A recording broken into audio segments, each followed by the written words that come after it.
तर महाराष्ट्र प्रदेश काँग्रेस मत चोरीबाबत चित्रपट दाखवणार आहे। उद्या संध्याकाळी प्रेस क्लबमध्ये मत चोरीबाबत चित्रपट दाखवला जाणार आहे। चित्रपटानंतर मत चोरीबाबत चर्चासत्र घेण्यात येणार आहे। प्रदेशाध्यक्ष हर्षवर्धन सपकाळ या कार्यक्रमाला उपस्थित राहणार आहेत।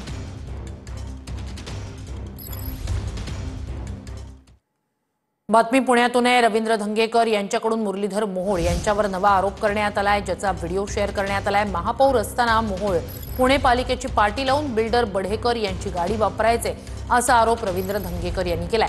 बढेकर बिल्डरांनी जैन हॉस्टेल खरेदीसाठी लिलाव लावला होता।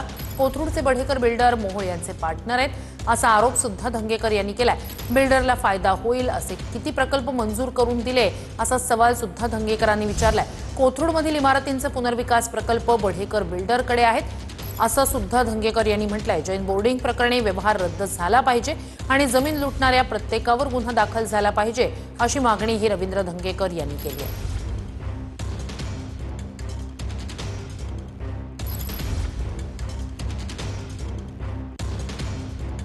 महापौर असताना कोथरूडच्या बढेकर बिल्डरची पांढऱ्या रंगाची इनोव्हा क्रिस्टा गाडी वापरत होती।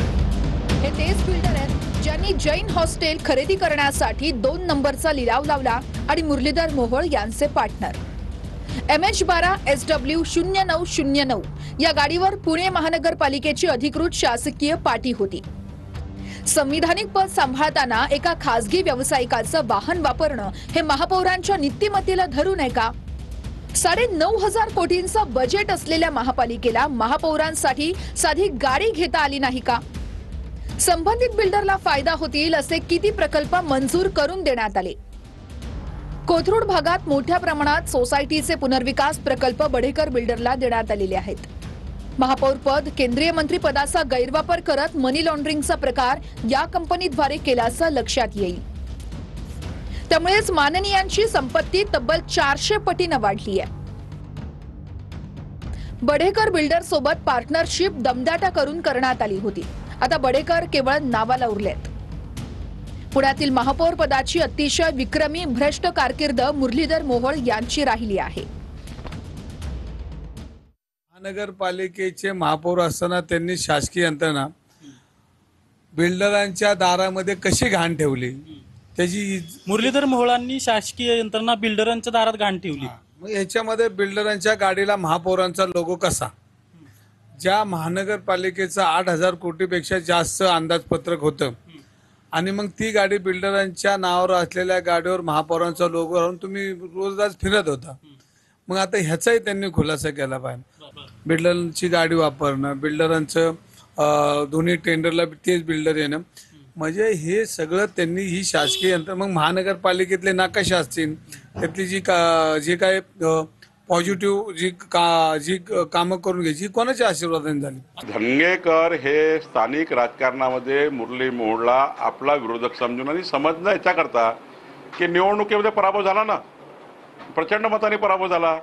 एकदा माननीय मुरली मोहोळजींनी स्पष्टता दिल्यानंतर त्यांनी त्याचं स्पष्टीकरण केलं, 1 वेळा सोडून 4 वेळा केलं। पण त्यानंतर हे जे पिसाळलेले आहेत लोक,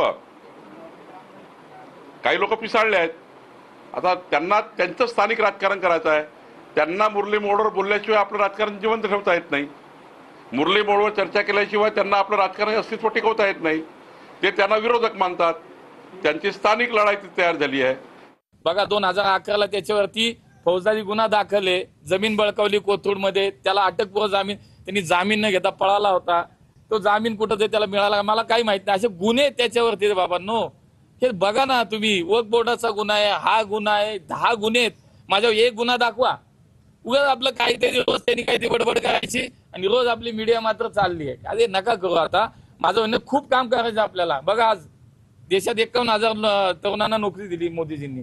उद्या माझा जनता दरबार आहे, 17वा 13वा जनता दरबार आहे उद्या माझा। आज प्रत्येक जनता दरबारात 5-5, 10,000 लोकांची कामं मी करतो। हेच लावाना दे बाबांनो चांगलं। हे काय ते उगाच आपलं त्याला नाही काम नाही धंदा सगळीकडनं लोकांनी टाकून दिलेलं आहे। उगाच आपलं ते रोज काय ते बोलतो आणि आपण रोज चालवतोय। ते माझ्यावर मी काय म्हणतो, जैन मंदिरावर बोलतो मी, मोहोळवर बोलत नाही। ते माझ्या वैयक्तिक बोलले तर त्यांचं तर मग हातवरच काढेल। मग त्यांच्यावर गुन्हे आहेत का नाही, ते कुठं बसत होते, कुठं उठत होते, कुठला पब चालवत होते, मी बोललोय का कधी? वैयक्तिक बोललोय का? मी वैयक्तिक त्यांच्यावर टीका करत नाही। मी जर वैयक्तिक माझ्यावर कोण आलं तर मग त्यांचे सगळं मग पंचपत्रच मग त्यांना पाळता भोय थोडी करेल. माझ्यावर वैयक्तिक बोललं तर मग वैयक्तिक बोलन, त्याची तयारी त्यांनी ठेवा तुमच्या माध्यमात.